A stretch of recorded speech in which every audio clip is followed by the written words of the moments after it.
and gentlemen, and welcome to another edition of What's Happening. I'm George Binns, and I'm here with Elliott Margolis and Stewart Gardner. And the subject this evening, when we get to it, will be education. But before we start, Elliott, you've got a top of the page. I do. Thank you, George. On the screen, you'll see a picture of my son's new book called The Scandalous Presidency of Barack Obama. Now, if you listen to the liberals, and Stewart's one of them, you'll find that the liberals seem to think there were no scandals in the Obama administration. Well, my son outlines 29 of the many scandals that were in the Obama administration. The book is now on sale at Amazon and at a number of different Barnes & Noble stores. It's an easy read, it's a fun read, and you know what? You're going to learn an awful lot about the Obama administration, and you're going to learn, say, about the Democrats saying, you know, why are they going after Trump when they didn't go after Obama for everything that happened? So I just want to point that out. Get the book. Yeah, I'm being a little self-serving. I'd like to see my son do well with his book, but it's a very good and easy read. And that's my promo for that. Okay, so much for our commercial break. Now, we wanted to talk about education. And one of the things that bothers me about it is, what do you really mean by education? For instance, I recognize I've got a trade school degree. I actually got 3 of them.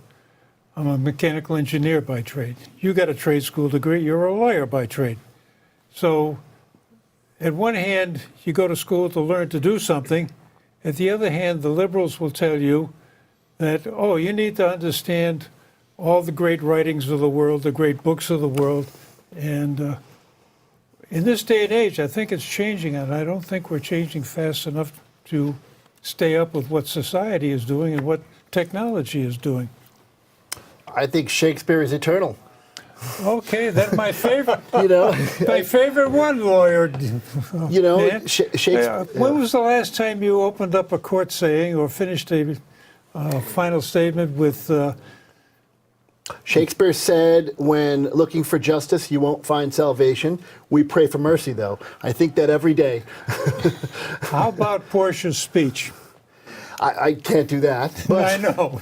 That's why I have a problem with it, saying you're going to take Shakespeare. I don't see a problem with combining literature, and I think I agree. So let me step back.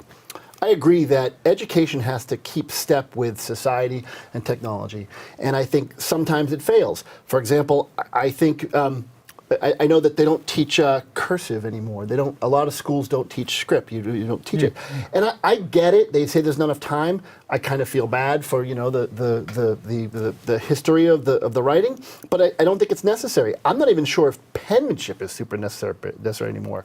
Who writes things anymore? I mean, everyone types it. Even the homework is typed.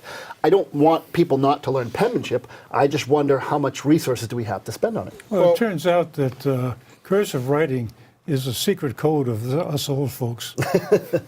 The thing that bothers me, though, Stewart, is you still need to have basics. So you need to be able to add 1 and 1. You need to be able to multiply 2 times 4. You need to know the basics. And to start in 1st or 2nd grade with a calculator, you're not learning anything. You got to get the brain moving. And suppose your calculator breaks. Or suppose you're someplace where there is no calculator. I think it's embarrassing. For instance, sometimes you could go to a store. You used to be able to go to a store and say McDonald's or something, and your bill comes to $4.97, and you give somebody $5.02, and they have no idea what to do. No idea at all what to do. I mean, that's embarrassing. I used to be a manager at TJ Maxx. One of my people on the register, who was a college student, okay, she typed in the wrong tender that was given to her. She had to call me over to figure out how much change to give the person. Well, I hope you helped her. I did help her, but don't we need to know the basics? What liberals walk around and say we don't need to know basic math? Of course you need to know basic math. I think up until about 6th or 7th or 8th grade, I think basic math, basic science, basic history, I think those are all common cores, common things that people need to know. My question is I think once you reach high school, if you don't want to take a math track, my daughter, you like to give specific stories. My daughter's in an advanced math class here at Beverly High, and she's overwhelmed with homework. And she says, I'm 3 hours a night sometimes, and I'm doing well, but it's just a lot of work. I'm not really learning anything. I'm just doing a lot of repetition and whatnot. I think that's a mistake. I think that the curriculum should be reviewed and say, okay, what path do you want to take? Can you pass basic math requirements? Can you do your simple adding, simple subtracting, multiplying, and whatnot? But do you need advanced calculus? I don't know. I'm not sure if that's necessary. Well, I can make an argument for advanced calculus or against it, but basically, the whole idea behind calculus is to understand small numbers, terribly small numbers, and very, very large ones. And you don't get that in basic arithmetic. So for somebody who's not going to be a math major, that's what you take calculus for. My big complaint in life is calculus was interesting. That's what I got one of my degrees in, but nobody hardly uses it anymore. The cameraman's going to hit me shortly, he does. But everything right now is linear algebra. So why aren't they teaching that instead of calculus? And one of my other complaints is, in this day and age, you got to learn to talk to a computer. Okay, why don't they change the system so that you can take a computer language and meet your foreign language requirement? 26 states do that already.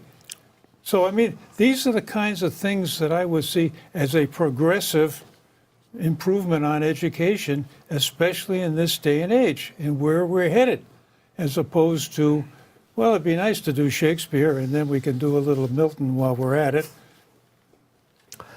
I don't understand why we can't do both. I mean, I don't think people should concentrate on Shakespeare. I mean, I guess nowadays, I'm a little younger than you guys, but when we grew up, you didn't really pick your profession. You didn't start thinking about those things until later on, and you went to college and whatnot. And nowadays, I think the kids are really focused at, even 13, 14, 15 about what they want to be. It's a different economy, and they're sort of picking their professions. And I don't see a problem with saying let them concentrate on their professions, and as long as it's standardized and common core and develops them and allows them to be a better citizen and a better whatever profession is, I don't have a problem with But it. you need a well-rounded education. One of the things that I see people getting away from is learning history. And history is probably one of the most important things to learn, because what you can see is you do something, you see what happened, and you try not to repeat the same mistake. We're not teaching history like we used to teach history. I think history is very important. Now, you look at some college students on TV when they ask, like, say, Water's World, or Jay Leno used to do this, walking around in the crowd and asking people simple questions like, who's the vice president? And college kids have no idea who the vice president is. Yeah, I agree. I mean, we're talking about the real dumbing down of America. And I'll tell you when I think it began. It began when Jimmy Carter created the Department of Education. That's when the dumbing down started, in my opinion. Yeah. Okay, and part of the reason for that is no longer do you hold a kid back if they're not ready to move on to the next grade. Why not? Because it'll hurt his feelings? Maybe if you held a kid back, or there was the threat of holding a kid back, he might have the incentive to work a little harder. But you're taking, liberals in general do this, take the incentive away from people to be smart and to be good. Well, I'm going to sort of disagree. I'm going to say that I think the problem is kids nowadays don't feel like they have a vested interest in our country. And I sort of agree. I've run into college kids that can't do math. I know young people that don't know history. I don't necessarily know if it's the school's fault. I'm going to blame society. I'm going to, you guys like to blame liberals. I'm going to blame society. I think children especially young people, need to know why the United States is a great country. And all they see is fighting. They see Democrats and Republicans fighting. They see environmentalists and corporations fighting. They read the news. I mean, I think it's very challenging. I think what we need to do is we have to have a year of mandatory service post-high school that they can do a year for the country, just like they do in Israel, just like they do in a lot of countries. They don't have to go to the army. They can work for City Corps. They can be ambassadors for certain states. They can help elderly. They can do something to understand what giving back and what this country means. I think the problem is society, not necessarily our education system holding them back. I have to congratulate you. Well, thank you. You and I agree on something. Yes. I mean, I've always thought a year or two, you don't go to college right after high school, a year or two of work in some service to this country, whether it's military, whether it's Peace Corps, Sure, whether it doesn't it's have to be some sort of any active fighting. kind of service to this country, because nowadays kids do not appreciate what they've got in this country. But whose fault is that? So It's our fault. So we agree. We definitely agree. Liberal, but it's our fault, right? Yes. It's people that go, okay, we don't have the right system to make these kids buy into it. They've got to believe that going to the school and throwing a rock against the window and breaking it is breaking their own school. They got to agree that going in and there was a. I was watching the news the other day, and there was a crime in Massachusetts. Some kids went into a church and stole some stuff, and then I guess they had realized what they had done, and they spray painted, "I'm sorry, we didn't realize this," and whatnot. And I think about it, and we've got to get to those kids before and go, you know what? The stuff that you're breaking, the stuff that you're ruining, the stuff that you're doing, that's yours. You're inheriting this country. And I think we failed as a society. I don't necessarily blame the teachers or the education system. I blame everybody. Well, once you blame everybody, then there is no solution. Well, How are you going to change everybody all at once? I mean, you've got to pick a certain set of conditions and say, okay, that's the problem. You mentioned history. Nobody understands history. To this day, I know the Battle of Hastings was 1066, but try to get that into a conversation sometime at a cocktail party. But yet, one of my major breakthroughs in life was when I got a copy of The Armada by Garrett Mattingly. And I found out there is a story behind the Armada. There's more than just they sailed up the channel and they turned around and they got caught in a hurricane coming off the north side of. And the whole story of what was going on, why they were fighting, who was fighting, what were the religious conflicts, that makes it a really interesting story. But you don't get that at least, and I didn't get it in high school history. So I'll tell you what the answer is not. The answer is not standardized testing, and I think that's all we're doing right now. And I get it. You want a certain standards that you have to be able to pass to get from third grade to fourth grade to fifth grade and whatnot. I understand the theory, but from what I understand, and maybe this is a little bit anecdotal, is all we're doing is teaching to the test. We have every public school, and again, this is anecdotal. So my daughter went to private school, and now she goes to public school. And I don't want to take anything away from public school. Beverly does a great job, but the resources that a private school can put into a child are 3 and 4 times the amount that a public school can do. And you go in there and you can be a critical thinker, and you can examine nature, and you can take walks and find frogs and figure out what they eat and learn about that type of stuff that they don't have the time to do in the public schools. Actually, I think they do have the time in the public school. I think the problem in the public school is that there's no discipline. Because some parent's going to come and say, my little darling couldn't have done that.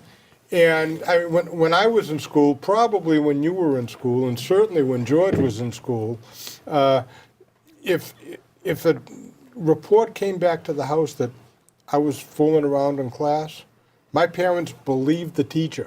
Yeah. And I would catch a lot of crap from my parents because I screwed up in school. Now the parents say, no, my kid couldn't have done that. And not only that, what the heck do you need this for in school? Okay? Put this away. No texting in school, no getting on the phone in school. You're in school to learn. So I agree with you on the phone, but I disagree with you on the discipline thing. It's no tolerance. It's you breathe too much, they look at you. It's there's no bullying. Everything is monitored in school. You can't do a thing in school. When you say there's no discipline, I agree on the phone stuff, and I agree that teachers have a really tough time controlling the class.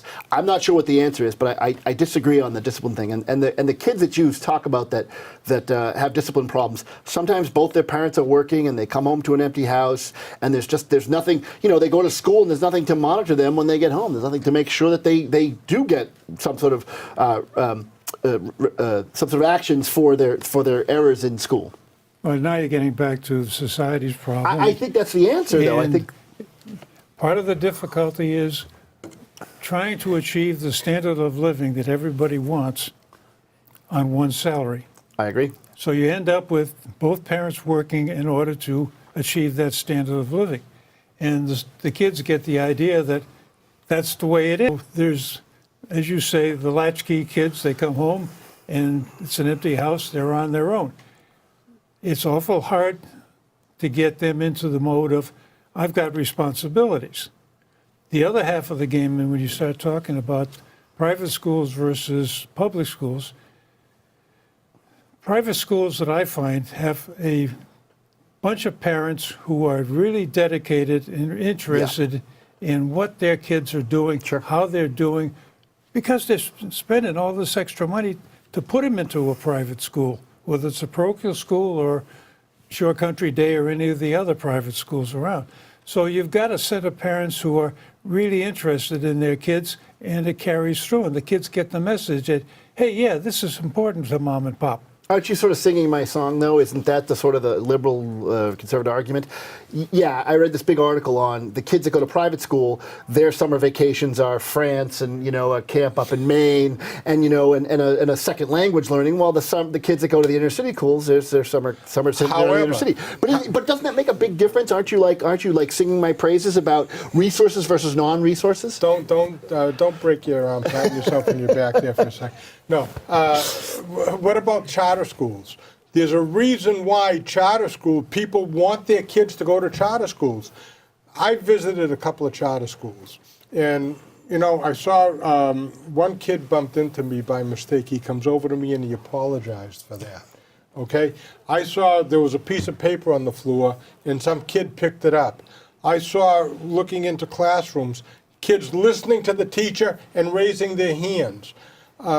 There's better education in charter schools, which is the reason why the teachers union doesn't want charter schools. I like charter schools. I like vouchers.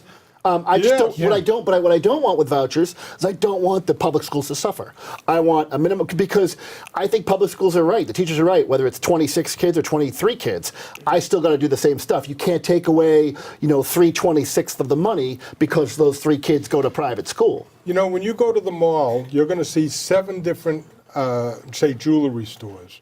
And they all survive. And the reason why is competition makes you better. So if you have charter schools that are taking kids away from public schools, what is the public school going to do? If it wants to compete, it's got to get better. And competition is good for you, and it'll be good for our kids' education. So again, I sort of agree, but I disagree. I just want to make sure that the public schools don't suffer because I think the public schools are shooting themselves in the foot. The classic case is over in Salem. They have a problem with a lot of kids in the school system that are not English language. So they came up with this bright idea that we're going to put all the students who are English as a second language in one school in Bowditch. And then they say, wait a minute, we don't have any diversity. We've got all of the minorities in Bowditch. And then what do? They shut the school down. I mean, where was the thinking in the administration as they worked through this thing? Didn't they expect to have all the Spanish-speaking kids in Bowditch? That's the story. And you get one step further. We had Bill Weiss on the show a couple of weeks ago, and we're talking about Lynn's situation. They got 30 different languages in that system. And they're putting kids into a classroom with a teacher, and there could be 5 or 6 different languages or more. So what's the resolution? I'm confused. The resolution's real simple. Yeah. What they do in Israel, before you go to a school, you learn the English language. End of story. So what happens to the kid's 14? I mean, I guess it's so great what? if the kid's 3. They still got to learn the English language. They're in this country. I agree. Don't get mad at me. I like English. I speak English.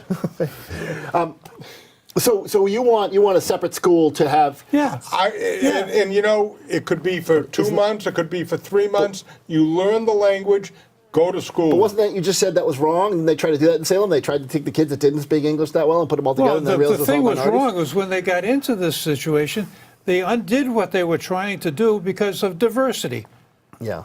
Well, it's automatic. If you're going to put people who do not speak English into a Sure, you're going to end up with you're going to end up with a bunch of minorities in there. That makes sense. By definition. I don't see this as a liberal conservative issue. I agree. No, it's Well, that's good. I'm glad you I agree. I don't want 5 different languages spoken in the classroom. The U.S. Department of Education, and this is sort of liberal, conservative, said that when you look at Detroit, Cleveland, St. Louis, Los Angeles, and all the big cities which are run by Democrats for the past 50, 60, 70 years, and the Democrats have promised, we're going to make education better, we're going to do this, we're going to do that, and the whole thing. In Boston, we have the Medco program, and yet inner city schools are scoring so bad that they're saying only 5 to 10% of the kids in the 8th grade are literate, can read or can write.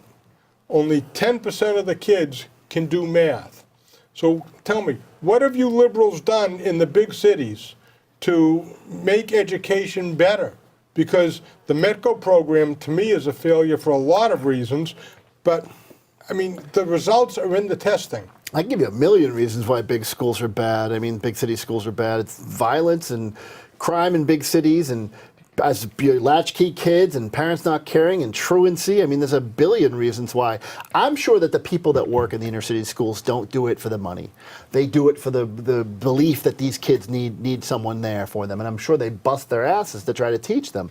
I think it's an uphill battle. I think that, you know, again, it's back to the thing. You know, what's your summer vacation? You know, Rome and, you know, 2 weeks on the, you know, on the Thames River, where their summers are, you know, dealing with city crime and looking for a job, $8 an hour job at a local store or something. So what's Jesse Jackson, Louis Farrakhan, and all those guys doing for their people? I don't speak for them. I don't even like them that much. But I think the inner cities have a myriad of issues. I remember I went to University of Hawaii, and I lived with kids from Watts County, LA, which was the first time for me. I mean, I'm a Jewish kid from Newton that lived in Hawaii.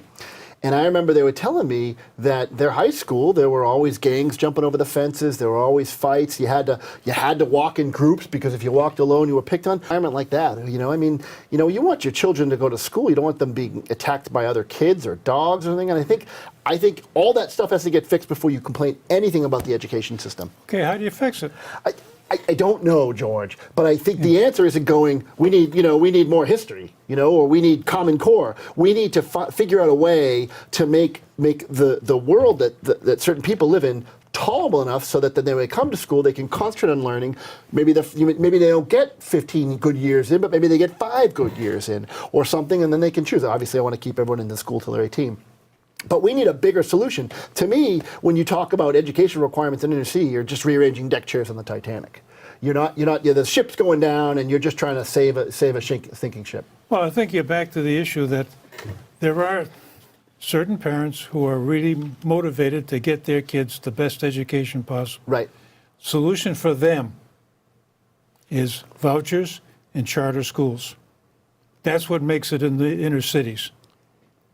And everybody fights that. If you could just start with a cadre and show that, hey, if you get your kid into one of these charter schools, one of these science schools or the art schools, the dedicated ones, the kid comes out and is in good shape, goes to college or goes on and gets a decent job and all the rest of that stuff, then you're showing people that we've got a possible solution. So more people would want to do the same thing. Right. But right now, the first thing to do is, we're going to kill the charter schools, throw them away.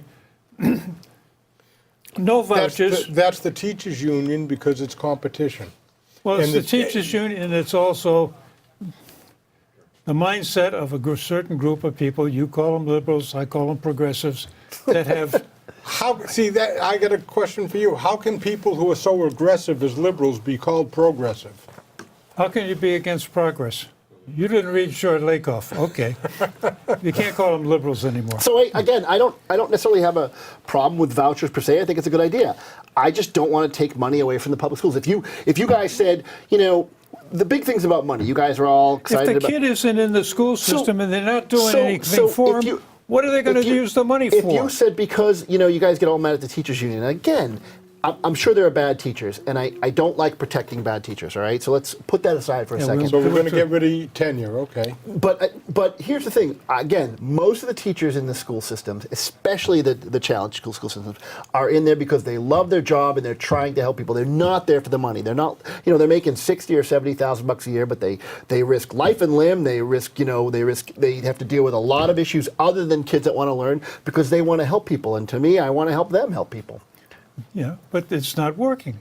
The solution we're running through right now of continuing to run public school systems the same way we did before, massage a few things here and there, like the exercise in Bowditch and Salem, and it turns out, well, that wasn't so good. And you look at Salem, and they've got a revolving door for principals. There's something difficult about that system that needs to be worked, and they're not doing anything about it. You also have, I remember when Bill Scanlon was mayor here, and he was bragging that we're spending $12,000 or $13,000 per student for education. I mean, he was so far off, it's ridiculous. Number one is most of that money went to pay off the new high school or went to pay off another school, but that's education money. Or we're paying a superintendent $200,000, and then we got to give him a car, we got to give him a cell phone, and that's all part of it. The money that we're spending on education, on books, on learning, on equipment for the kids isn't there because we're paying mortgages on stupid buildings.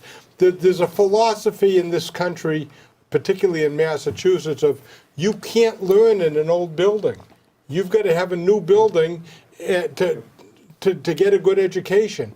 It's just not true. Aren't you sitting in a new building right now? I am, but I was opposed to this building. I know you were. Okay? I think because we didn't need it. All we needed to do was maintain the property that we had before. That property, you realize that property was about 50 years old, about as old as you are now, and we killed it? Yeah. Well, I don't want to kill you. It opened in you 1965. So I'm not privy to how bad the old school was. I just do know that the new schools attract a lot of new families. They raise real estate values, and then you can raise real estate taxes and generate more revenue. Right? Doesn't give you good, but see, you've acknowledged that it doesn't give you a better education. I don't know. No, it might. I don't know. I don't know how bad the old school was. I don't know how many people did. Obviously, there were problems. Old buildings have problems. They got problems with heaters. They got problems with chillers. They got problems with the internet. They got problems with leaks. I don't know how bad the old building was. If the old building was bad and needed to come down, they build a new school. I think a lot of people are happy with the new school. I think a lot of people are going to be happy with the new middle school. So what you're suggesting is people that go to Harvard and people that go to Yale and Princeton, they're all dummies. So time out. Tell Oxford that the buildings are obsolete. Yeah, well, Oxford probably has a $20 billion endowment that keeps them going. We don't have that endowment in Beverly.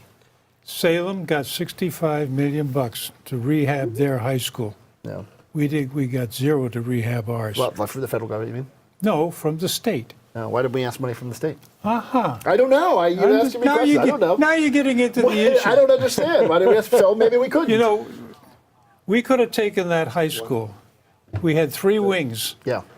Shut This down high school or Salem High School? the old high school. Yeah. The one that was old, 1965. It was here, though. This was the old high school. This was the old It high was school, up on yeah. the hill behind us. Oh, okay. Yeah. And shut down one of those wings and do a total rehab on it Yeah. and move the 9th and 10th grade into it, pick another wing, rehab it, move the grades in. And when we're all finished, we could have put the 7th and 8th grade in the 3rd wing. I mean, I We can't have to, argue we about have to leave Sorry. it at there because, believe it or Next. not, 30 minutes is already up. And I don't think we've accomplished everything we wanted to. Stewart, you might have to come back. No, don't make me come back. No, I mean, the issue of education is a serious one that you've got to work on it. And you got to keep at it. But this was a fun show. I hope people got an idea of maybe they can come up with a solution and contact us. You've got our emails, and let's see what you come up with. Thanks for watching, and we appreciate Stewart coming in for this little harassment.